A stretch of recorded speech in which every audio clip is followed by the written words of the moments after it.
And here with me now is former DNC chairwoman and Democratic Congresswoman from Florida, Debbie Wasserman Schultz. So much happening, Congresswoman. No, it's a slow news week. A slow news week.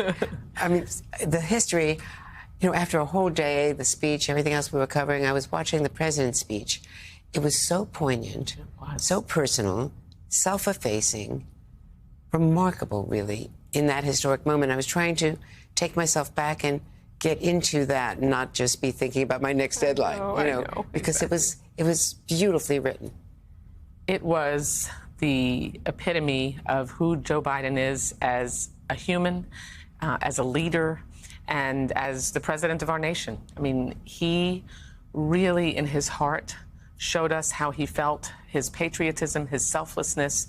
I mean, in modern times, and even back to history, you can't point to many times when a president of the United States, someone who already has the office, decides that it's in the best interest of the country for him to pass the torch, even though he knew that he could and believed that he could move forward and still lead us across the finish line.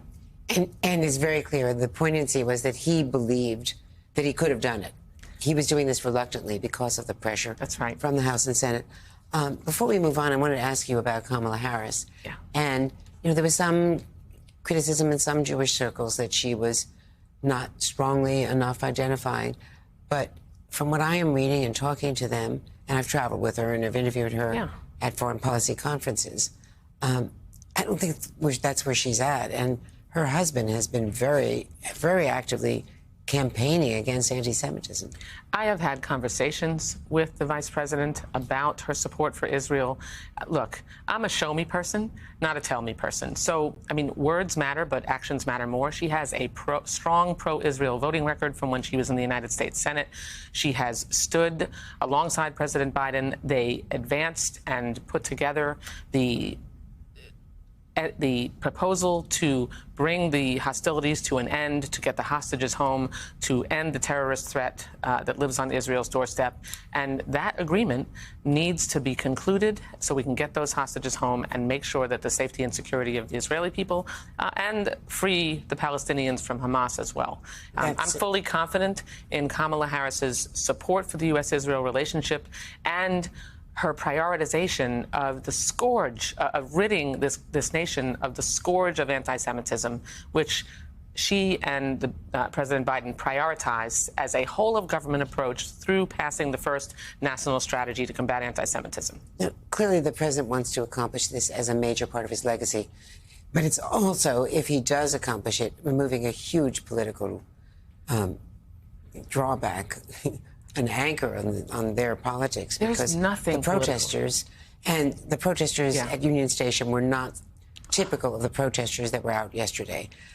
There were many different types of groups, and the protesters that have shown up at the campaign rallies.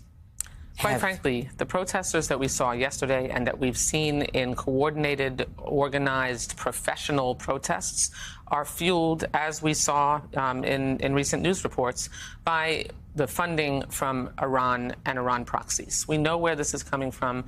I was proud that the vice president issued a statement strongly condemning the protests, their message, their support for Hamas and terrorist organizations.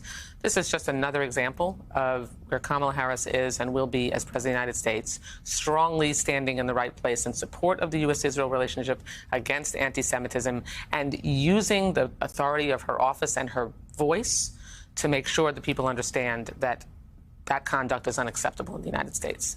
That said, she's got a big decision to make, choosing a vice presidential choice. It's supposed to be someone who's ready to step in.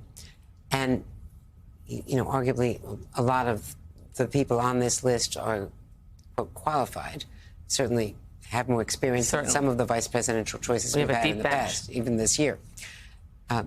Is the country ready to elect a Democratic nominee with a running mate who is Jewish? You've got Joel Shapiro in Pennsylvania. You've got J.D. Pritzker from Illinois. I don't think that the demographics of an individual are going to be the primary concern of voters. Right now, we have a contrast that couldn't be more clear in front of the American people.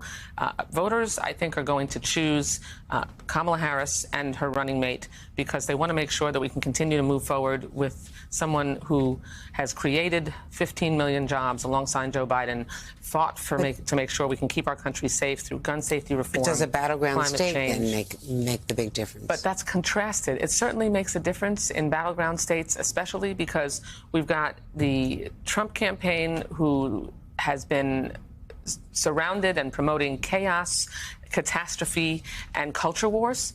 And we have Kamala Harris and whoever her running mate is from our deep bench of leaders that will make sure that we can move forward and prioritize protecting people's rights. As she said in her video this morning, which was so well done and so clear, we have to make sure that we fight for people's rights, that we make sure we take care of the American people, that we reduce prescription drug costs, make sure that the quality of life that they have been enjoying and progressing, that we have a president who has their back, and she will. Debbie Wasserman Schultz, the former chair of the DNC. Thanks, Andrea. Great to be with you.